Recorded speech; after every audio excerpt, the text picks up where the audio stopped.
শিক্ষক সমাজের প্রতি কৃতজ্ঞতা জ্ঞাপনের বর্ণময় মুহূর্ত। আগরতলায় ৬৪তম শিক্ষক দিবসে মুখ্যমন্ত্রীর উপস্থিতিতে সম্মানিত হলেন রাজ্যের বিশিষ্ট শিক্ষকদের সাথে সাবরুমের অবসরপ্রাপ্ত শিক্ষক চন্দন রায়চৌধুরী। ৬৪তম শিক্ষক দিবস উপলক্ষে শুক্রবার রাজধানী আগরতলার রবীন্দ্র শতবার্ষিকী ভবনে অনুষ্ঠিত হলো এক বর্ণময় ও মর্যাদাপূর্ণ অনুষ্ঠানে উপস্থিত ছিলেন মুখ্যমন্ত্রী ডক্টর মানিক সাহা সহ রাজ্য সরকারের উচ্চপদস্থ কর্মকর্তারা। অনুষ্ঠান শুরু হয় ভারতের প্রাক্তন রাষ্ট্রপতি ও দার্শনিক ডক্টর সর্বপল্লী রাধাকৃষ্ণনের প্রতিকৃতিতে মাল্যদানের মাধ্যমে। এরপর একের পর এক বক্তৃতায় শিক্ষার গুরুত্ব, মূল্যবোধ এবং শিক্ষক সমাজের অপরিসীম অবদানের কথা তুলে ধরা হয়।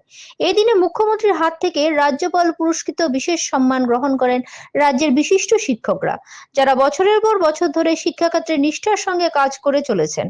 বিশেষভাবে উল্লেখযোগ্য, সাবরুম মহকুমার অবসরপ্রাপ্ত শিক্ষক চন্দন রায়চৌধুরীও এই দিনে সম্মানিত হন তার দীর্ঘ শিক্ষা জীবনের অবদানের জন্য।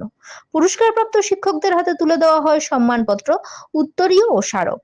এ যেন তাদের প্রতি রাজ্যের পক্ষ থেকে কৃতজ্ঞতা জানানোর এক মুহূর্ত। মুখ্যমন্ত্রী বলেন, শিক্ষকরা শুধু পাঠদাতা নন, তারা সমাজ গঠনের কারিগর। তাদের পরিশ্রম ও আদর্শ ভবিষ্যৎ প্রজন্মের সঠিক পথে চালিত করবে। ব্যুরো রিপোর্ট, নিউজ তৎকাল 24। যদি ভালো মন্দ যাই হোক, সেটা যদি খারাপ হয়, কিন্তু ডিসক্রেডিট এন্ড ক্রেডিট দুটোই কিন্তু টিচারদের কাছে যাবে।